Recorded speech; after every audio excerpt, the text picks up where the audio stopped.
আমরা যদি তদন্তটা যদি ঠিকমতো না করি তাহলে পিবিআইয়ের জন্মই ঠিক না।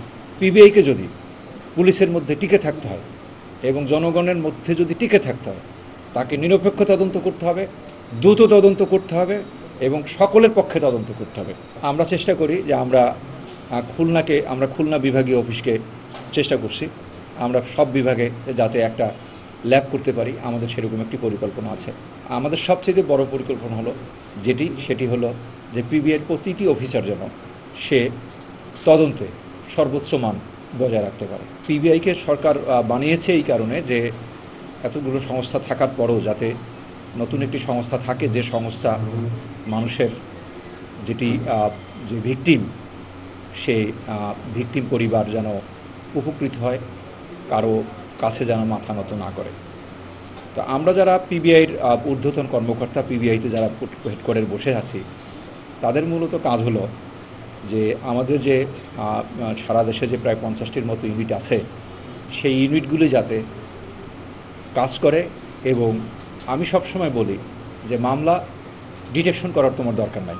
আমি কিন্তু সবসময় বলি মামলা ডিটেকশনের তোমার দরকার নেই, দরকারটা হলো আপনি চেষ্টা করছেন কিনা, কারণ আমরা পিবিআইয়ের অনেক সাফল্য এখানে, যে পিবিআই অনেক, আপনারা বলছেন যে আপনাদের দৃষ্টিতে অনেক সাফল্য, তারপরও আমাদের কয়েকটা মামলা পারি নাই, আমাদের কষ্টটা সেখানে। এই কারণে আমরা বলি লেগে থাকো এবং পিবিআই এই যে হাল না ছাড়ার, যে আমরা একটি জায়গায় গিয়েছি, শুরু করেছি, আমরা যদি এই হাল না ছাড়ার এটি যদি ধরে রাখতে পারি, তাহলে আপনারা যেটি বলছেন যে পিবিআই আরও উচ্চতায় যাওয়ার জন্য কি করবেন, পিবিআই নিজে সেই উচ্চতায় যাবে। 40% বেশি গ্লো, বিশ্বের 1 নম্বর গ্লো ক্রিম, নতুন গ্লো এন্ড লাভলি।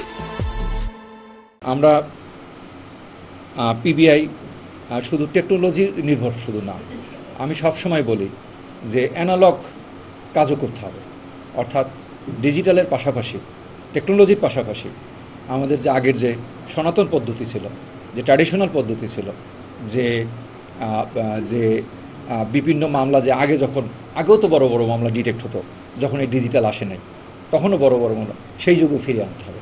কারণ এখন ক্রিমিনালরাও যারা অপরাধ করেন তারাও বুঝে গেছেন যে টেকনোলজি নিয়েও সবাই দৌড়দৌড়ি করে। পিবিআই যেটি চেষ্টা করি সেটা হলো যে মানুষ যখন আদালতের কাছে যায়, তখন সে হয় সর্বোচ্চ হারায় অথবা তাকে অনেক প্রতিকূলতা ফেস করে সে আদালতের কাছে যায়।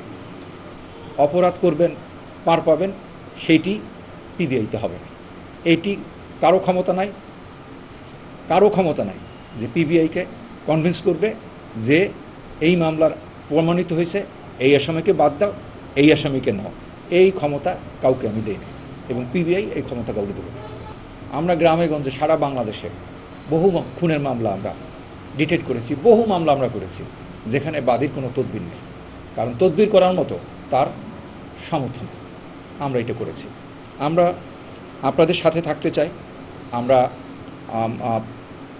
যারা পিবিআইয়ের মামলা নিয়ে আসেন তাদের পক্ষে থাকতে চাই, যারা পিবিআইতে মামলার আসামি হন তাদেরও পক্ষে থাকতে চাই, যে তারাও যেন আমার ন্যায় বিচার থেকে বঞ্চিত না হয়।